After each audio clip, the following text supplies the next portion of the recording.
গয়না রহস্য।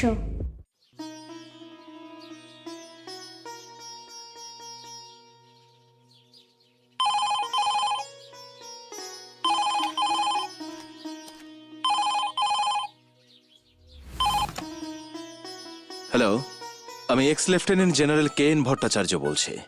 নমস্কার মিস্টার ভট্টাচার্য, ইন্সপেক্টর চক্রবর্তী। বলুন ইন্সপেক্টর চক্রবর্তী, সাত সকালে আমার কথা কিভাবে মনে পড়ল? আসলে মিস্টার ভট্টাচার্য, আমাদের সোনাপট্টির বেশ কয়েকটা সোনার দোকান থেকে সোনার গয়না, হীরের গয়না চুরি হচ্ছে।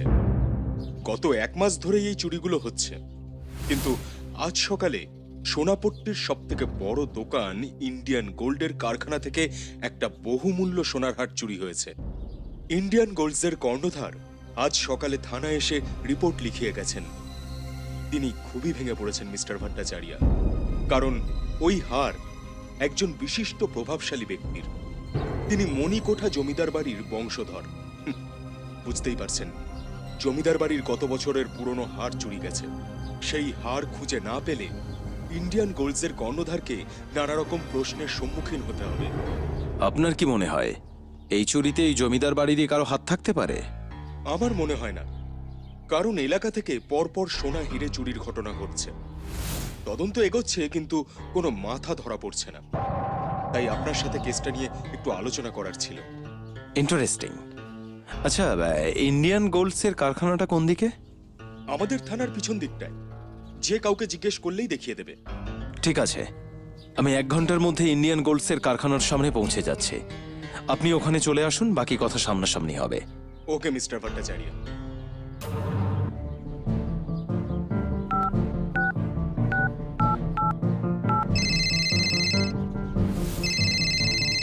হ্যালো, আমি তোজো বলছি। তোজো, আজকে তোদের স্কুল ছুটি না? হ্যাঁ মামা, আজকে ছুটি। কেন বলো তো? 15 মিনিটের মধ্যে সবাইকে নিয়ে বাড়িতে চলে আয়। বেরোতে হবে। ইন্ডিয়ান গোল্ড অ্যান্ড কারখানা থেকে একটা বহুমূল্য সোনার হার চুরি হয়েছে। চুরি? আচ্ছা, আসছি আমরা।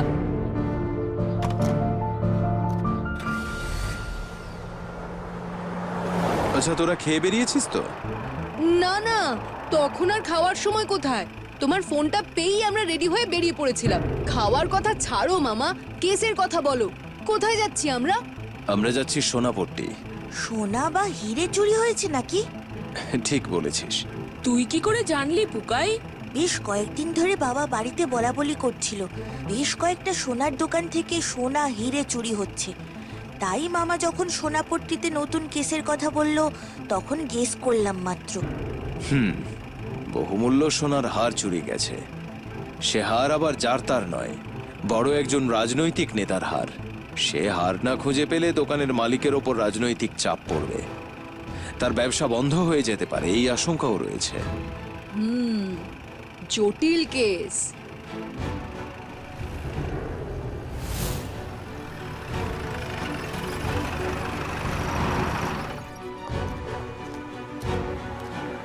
আসুন আসুন। নমস্কার মিস্টার ভট্টাচার্য, আসুন আসুন। মামা, এটা তো বেশ বড় একটা কারখানা। হ্যাঁ, এটা ইন্ডিয়ান গোল্ডসের সব থেকে বড় কারখানা। সেলুলার জেল মনে হচ্ছে পাঁচিল দেখে। এটাকে একটা দুর্গই বলা যায়। একে তো উঁচু উঁচু পাঁচিল, তার উপর ভিতরে কোনো জানলা নেই। একটা ঘর আছে যেখানে সব কাজকর্ম হয়, তার পাশে আর একটা ছোট ঘর যেখানে লেবাররা বসে খায়, আর ঠিক তার পাশে একটা ছোট্ট টয়লেট। ব্যাস, এমনকি টয়লেটেও কোনো জানলা নেই। এইভাবে কারখানাটা তৈরি করেছে নিশ্চয়ই সিকিউরিটির কথা ভেবে। প্রত্যেকজন কর্মী নিজের সাথে শুধুমাত্র তার দুপুরের খাবার ডিব্বাটা নিয়েই ঢুকতে পারে, আর কিছু অ্যালাউ নয়। বিকেলে কারখানা ছুটির পর যখন প্রত্যেকে বেরোয়, তখন তাদের ভালো করে তল্লাশি নেওয়া হয়। এত টাইট সিকিউরিটির মধ্যে দিয়েও চুরি হয়ে গেল, আশ্চর্য। খুবই ইন্টারেস্টিং। চলুন, হ্যাঁ, বাকিটা কারখানার ভেতরে গিয়ে দেখি। পরিচয় করিয়ে দিন, ইনি ex lieutenant general K N Bhattacharya, আর ইনি মিস্টার কর্মকার, এখানকার কর্ণধার। আমার কারখানা থেকে অন্যতম একটা গুরুত্বপূর্ণ সোনার হার চুরি হয়ে গেছে কাশীনাথ বাবু। আপনি যেভাবেই হোক হারটা আমাকে ফেরত পাইয়ে দিন। মিস্টার কর্মকার, আপনি এতটা ভেঙে পড়বেন না। হারটা কত ভরি ছিল? ওটা কত, 3 ভরি? তবে বেশ কিছু হিরে আর অন্যান্য মূল্যবান পাথর বসানো ছিল। পাথরগুলো ক্লায়েন্টের বংশ পরম্পরায় পাওয়া, সেই জন্যই আমার এত চিন্তা হচ্ছে। আচ্ছা, এই বড় বড় সিমেন্ট মাখার মতো যন্ত্রগুলোর কাজ কি? এই যন্ত্রটা দিয়ে আমার সোনার চাঙ্ক বা বিস্কুট ভেঙে গুঁড়ো করার কাজ করি। সেই গুঁড়োগুলোকে আবার নতুন মোল্ডে ফেলে নতুন গয়না তৈরি হয়। আচ্ছা, সবার আগে এই চুরিটা কে দেখেছে? নিত্য নামের একজন লেবার। ও প্রায় 15 বছর ধরে এখানে কাজ করছে। ওই হারটা ওর সকালে পালিশ করার কথা ছিল, কিন্তু ও এসে আলমারি খুলতেই দেখে সেখানে হারটা নেই। অথচ গতকাল কাজকর্ম শেষ হওয়ার পর সেই হারটা আলমারিতেই রাখা হয়েছিল। আমি নিজের চোখেও সেটা দেখেছি। তারপর প্রত্যেক দিনের মতো সব লেবারকে ভালো করে চেক করে আমি বাড়ি যেতে দিই। এক সেকেন্ড। সব লেবাররা বেরিয়ে যাওয়ার পরেও হারটা আলমারিতে ছিল। তারপর তালা বন্ধ করে সবাই বাড়ি চলে যায়। সকালবেলায় কাজ করার জন্য হারটা বার করতে গিয়ে দেখা যায় হারটা নেই। বন্ধ আলমারি থেকে হার চুরি। আমিও সেটা ভেবেই অবাক হচ্ছি। মিস্টার কর্মকার, আপনার সব কর্মচারীরা এই মুহূর্তে কোথায়? ওই যে ওই পাশের ঘরটায় সবাই আছে। আজ সকালে চুরির ঘটনা কানে যাওয়ার পর কাউকে আর কোনো জিনিস আমি ছুঁতে দিইনি। চলুন একবার ওদের সঙ্গে কথা বলি। নিশ্চয়ই চলুন।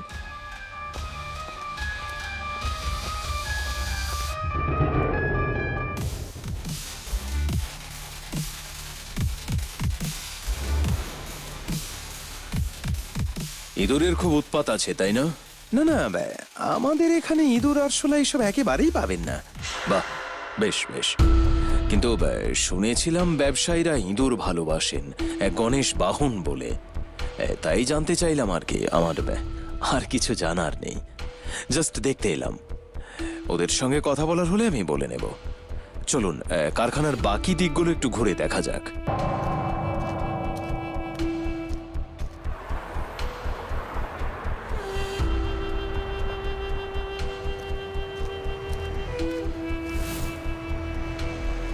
বিরাট বড় একটা এলাকা। কাশি মামা, আমরা 4 জন জায়গাটা একটু ঘুরে দেখি, যদি কিছু ক্লু পাওয়া যায়। ঠিক আছে, চোখ কান কিন্তু ভালোভাবে খোলা রাখিস। আমি আর চিকু একটা দিকে যাই, পুকাই আর তিন্নি আরেকটা দিকে যান, তাহলে কাজটা তাড়াতাড়ি হবে। ঠিক আছে, তাই কর।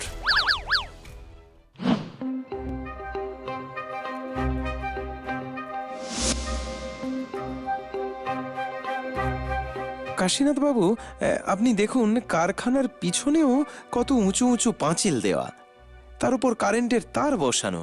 তাই কেউ চাইলেও কিছু এই বাউন্ডারি পার করে পাচার করতে পারবে না। আরে মশাই, অতগুলো লোক ভেতরে নিঃশ্বাস প্রশ্বাস নেবে কি করে সেটা একবার ভেবেছেন? কেন, ওপরে দুটো পায়রার খোপের মতো গুলগুলি আছে তো, ওটাই যথেষ্ট।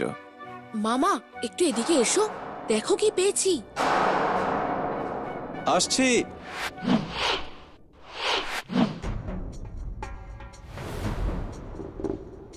মামা দেখো, এখানে বেশ কিছু জায়গায় কয়েকটা কাঁচা ডাল পড়ে আছে। আপনার কর্মচারীরা কি এখানেই রান্নাবান্না করে খায় নাকি? না, একদমই না। ওরা শুধু নিজেদের টিফিনের ডাব্বাটার সঙ্গে আনে। স্ট্রেঞ্জ, তাহলে এগুলো এখানে ছড়িয়ে কিভাবে? পাখির মুখেও আসতে পারে। মামা, একটু এদিকে এসো।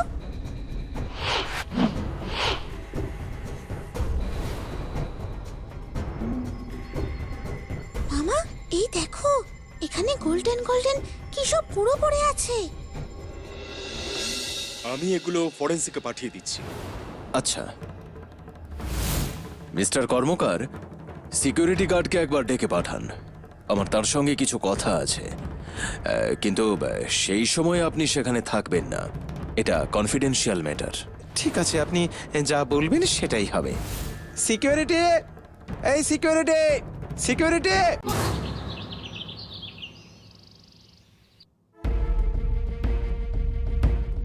তোরা এখন গাড়ি করে বাড়ি চলে যা। আমার আর একটু কাজ আছে, সেটা সেরে আমার ফিরতে দেরি হবে। ঠিক আছে মামা। আর শোন, তোদের একটা হোমওয়ার্ক দিচ্ছি। রিসেন্টলি যে কটা গয়নার দোকান থেকে গয়না চুরি হয়েছে, সেই চুরির একটা ডিটেলস কালেক্ট কর। বিকেলে সেটা নিয়ে বসবো।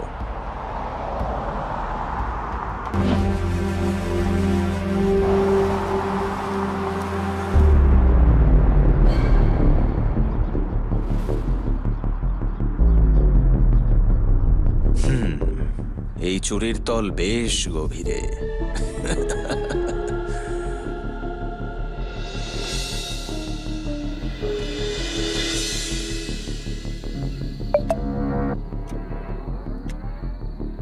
কি রে তোজো, মামা কি তোকে কিছু জানিয়েছে কখন আসবে? আরে না, আমায় তো সেই তোদের সামনেই বললো বিকেলে আসবে, কিন্তু দেখ সন্ধে হয়ে গেল, এখনো ভদ্রলোকের দেখা নেই। ওই তো মামা এসে গেছে।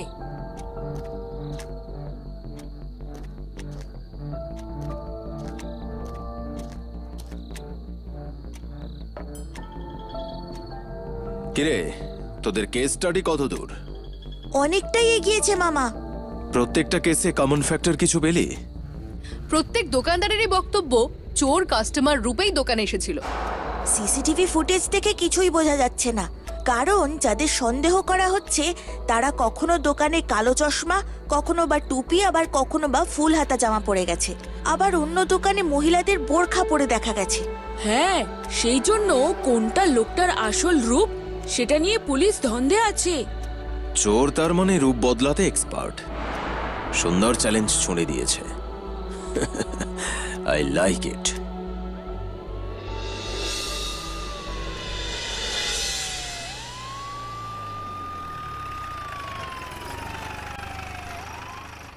Good morning mister Bhattacharya. Very good morning. Forensic report এসেছে মনে হচ্ছে। একদম ঠিক ধরেছেন, কিন্তু রিপোর্টটা দেখলে আপনি বেশ অবাক হবেন। তাই নাকি? তাহলে দেখিয়েই দিন। জানতাম এক্সপেক্টেড রিপোর্ট এসেছে। আপনি এমন কিছু আশা করেছিলেন? আপনার একটা হেল্প চাই। আপনাদের ডেটাবেসে রিসেন্টলি জেল থেকে ছাড়া পাওয়া এমন আসামিদের লিস্টটা আমার একটু লাগবে, এবং যারা ভীষণভাবে পশু প্রেমী। নিশ্চয়ই, আমি আপনাকে 2 ঘন্টার মধ্যে মেল করছি। Thank you so much.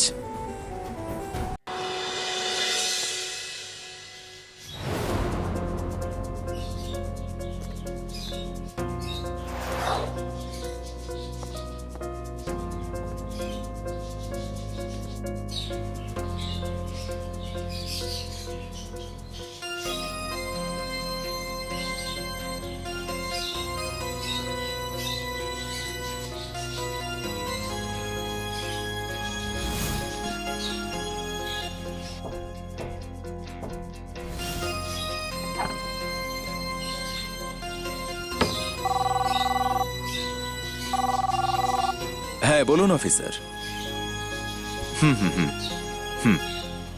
আচ্ছা আচ্ছা, আমি এক্ষুনি চেক করছি। বারবার ঘুঘু তুমি খেয়ে যাও ধান, এইবারে আমি তোমার বধিব পরাণ।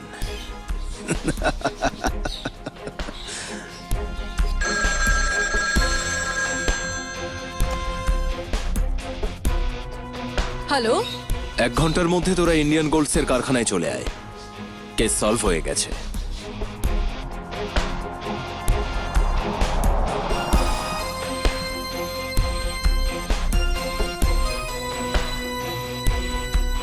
মিস্টার ভট্টাচার্য, এইরকম হঠাৎ করে সবাইকে এখানে ডাকার মানেটা ঠিক বুঝলাম না আমি।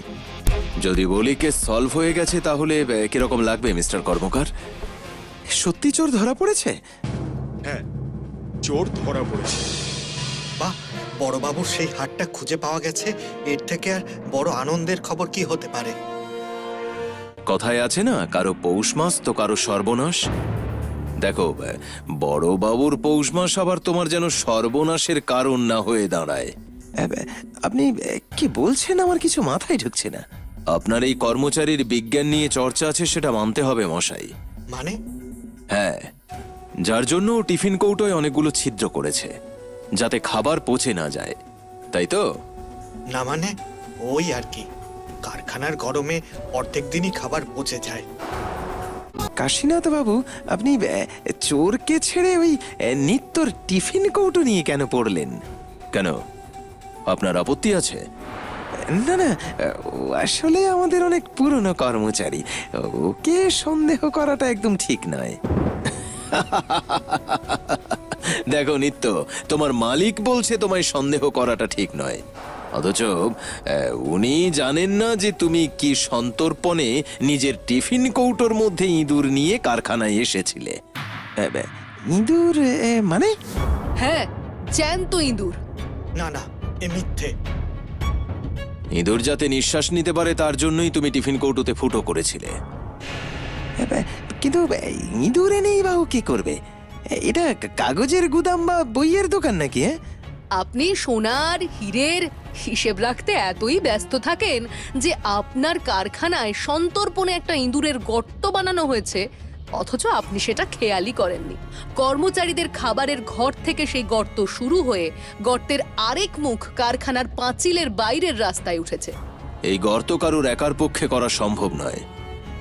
নিত্যর সঙ্গে এই কারখানায় আরো কয়েকজন জড়িত আছে যারা নিত্যকে সাহায্য করেছে ওই গর্তটা করতে। কে? ঠিক বললাম তো নিত্য? কিন্তু এই ইঁদুরের গর্তের সঙ্গে সোনার হার চুরির কি সম্পর্ক? সম্পর্কের জড় অনেক গভীরে মিস্টার কর্মকার। অন্তত দিন 15 সময় ধরে ইঁদুরের গর্তটা ওরা সকলে মিলে খুঁড়েছে। তারপর নিত্য নিজের টিফিন কৌটোর মধ্যে একটা ট্রেন্ড ইঁদুরকে সকালে এখানে এনেছে। মনে রাখবেন, ইঁদুরও কিন্তু পোষ মানে, আর তেমন ইঁদুরই সে জোগাড় করেছে। সকালে ঢোকার সময় টিফিন ডাব্বা চেক করা হয় না, তাই নিত্যর ইঁদুর সকালে ধরা পড়েনি। তারপর একটা ফাঁক বুঝে নিত্য সেই হারটা ইঁদুরের সাহায্যে হয়তো ওর মুখে ধরিয়ে বা গলায় পেঁচিয়ে কারখানার ভেতর থেকে বাইরে চালান করে দেয়। আর নিত্য খুব ভালোভাবেই জানতো বাউন্ডারির ওপরের তারগুলো দিয়ে সবসময় বিদ্যুৎ চলাচল করে, তাই ও মাটির নিচের রাস্তাই বেছে নিয়েছে। যেদিন চুরিটা সবার সামনে আসে তার আগের দিনে নিত্য হারটা বাইরে চালান করে দেয়। আর বাউন্ডারির ওই পারে নিত্য যার কথাই এই চুরিটা করেছিল সে যথাসময়ে হারটা ইঁদুরের কাছ থেকে উদ্ধার করে নেয়। কি বলছেন মশাই? ওফ মাই গড! যেদিন খাবারের ঘরে আপনার কর্মচারীদের সঙ্গে আমি কথা বলতে যাই সেদিনই আমি ফুটো ফুটো টিফিন বক্স আর ইঁদুরের সদ্য বোজানো গর্ত দেখতে পেয়েছিলাম। তখনও মাটি কাঁচা ছিল, আর বেশ তাড়াহুড়োয় বোজানোর ফলে জায়গাটাও এবড়ো খেবড়ো ছিল। কিন্তু কাশীনাথ বাবু, রাতে যখন আমি কারখানা বন্ধ করেছিলাম তখন তো সোনার হারটা ছিল। আগেই যদি হার বাইরে চালান হয়ে গিয়ে থাকে তাহলে ওটা কি ছিল? ওটা ছিল সেম ডিজাইনের একটা ইমিটেশনের হার। সেটা টিফিন কৌটোর মধ্যে দিয়েই নিত্যর কোনো সহকর্মী কারখানায় এনেছিল। আর নিত্য হারটা বের করে নেওয়ার পর ওখানে ওই নকল হারটা রেখে দেয়। আপনার মনে আছে আমরা কারখানার পেছনে কিছু গোল্ডেন রঙের গুঁড়ো পেয়েছিলাম? হ্যাঁ হ্যাঁ হ্যাঁ হ্যাঁ, মনে পড়ছে। সেই গুঁড়োটা ছিল ইমিটেশনের হারটার। সেই দিন সকালে নিত্য সবার আগে কারখানায় ঢুকেছিল, আর ঢুকে ওর প্রথম কাজ ছিল ইমিটেশন হারটা বড় মেশিনে ঢুকিয়ে গুঁড়ো করে টয়লেটে ভাসিয়ে দেওয়া। কিন্তু হয়তো ভুলবশতই কারোর পায়ে পায়ে কিছুটা গুঁড়ো বাইরে অবধি চলে আসে। আপনি শুধু সন্দেহের বশে আমায় অপরাধী বানিয়ে ফেলতে পারেন না। চিন্তা করো না, তুমি যার সাথে সেদিন সকালে কারখানায় না গিয়ে দেখা করতে গিয়েছিলে সেই লোকটাকে আমি পুলিশ কাস্টাডিতে নিয়েছি। এই হলো সেই আসামি যে ভীষণ পশুপ্রেমী, আর কয়েক মাস আগেই জেল থেকে ছাড়া পেয়েছে ও। ইঁদুর পায়রা কাকাতুয়া এদের ট্রেন্ড করে ও আগেও চুরি করেছিল। অফিসার, তাহলে অ্যারেস্টের ব্যবস্থা করুন। আমি একা কেন? তাহলে বিনোদ, সতীশ, রহিমকেও ধরা হোক। ওরাও তো চুরির টাকার সমান ভাগীদার। মিস্টার চক্রবর্তী, তাহলে আপনার কাজটা কিন্তু আরো সহজ হয়ে গেল। মিস্টার কর্মকার, আপনার খোয়া যাওয়া হার আমরা উদ্ধার করেছি, থানায় আছে, নিয়ে আসবেন। আজ তাহলে আসি, ধন্যবাদ।